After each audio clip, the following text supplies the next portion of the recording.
You've been working on this project since 1999. You've been doing business in China since 1994. We haven't seen it open yet. We don't know the date, but talk to us about the health of the economy there.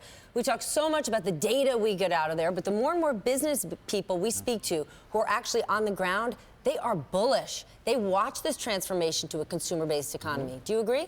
I do agree. We're very bullish on China. We actually believe that the Chinese consumer is still spending, and the Chinese consumer represents, as far as we're concerned, a great market for our company. So we're building Shanghai Disneyland. It's scheduled to open sometime in the spring.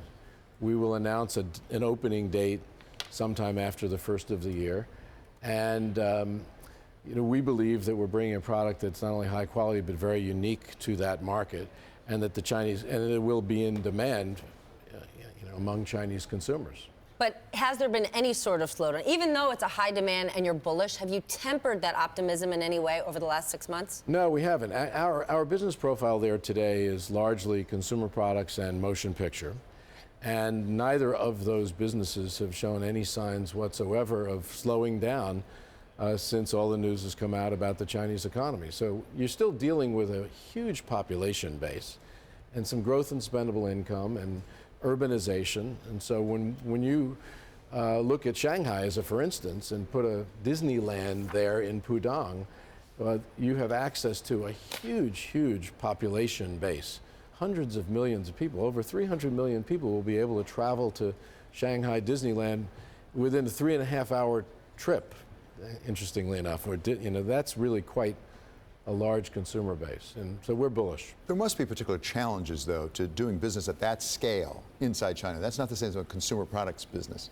To make that sort of capital investment, what are the special challenges? There are challenges. There are challenges, actually. Anywhere in the world that you try to build something that is that large, you'll have challenges. In China, we've had a number of challenges. We're bringing a product to market, meaning what we're actually constructing, that's very unique.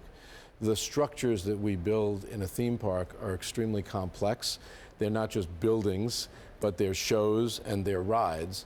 And there aren't that many examples of the Chinese construction industry building things that are as complex as what we're building. So I'd say that's really been the biggest challenge. It's getting it right because what we're building is so complex. But we feel very good about where we are today. And I said, we'll open in the spring and the rest will be history. The Magic Band's technology, the seamless pay that you rolled out in Orlando that was successful but also a big investment. Will we see that in Shanghai, or has Apple Pay, mobile payments kind of made that obsolete? What you'll see in Shanghai is a park that from a technological perspective is more advanced than anything we've ever built.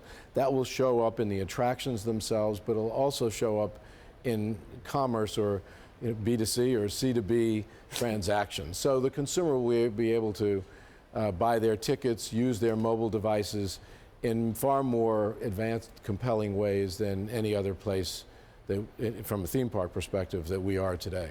So Friday was a big day because of the premiere of Star Wars. There was another little event that happened that affected your stock price.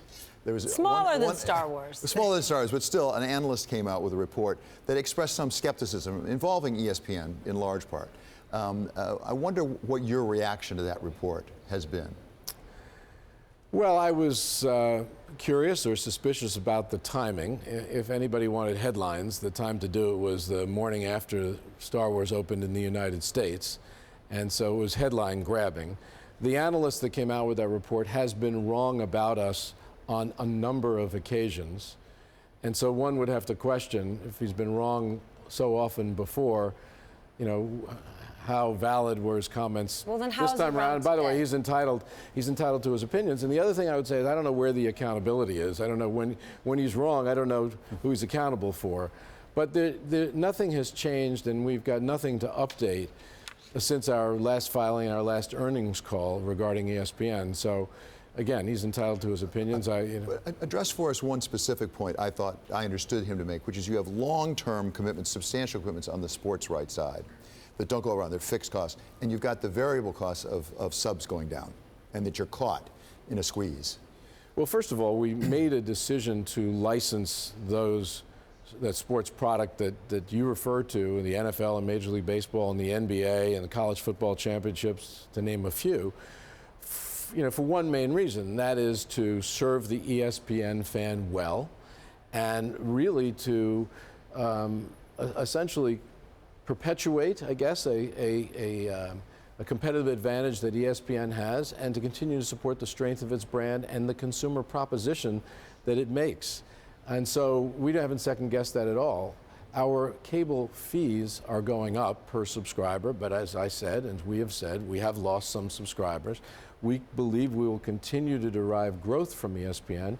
It just will not be at the rate that we saw before.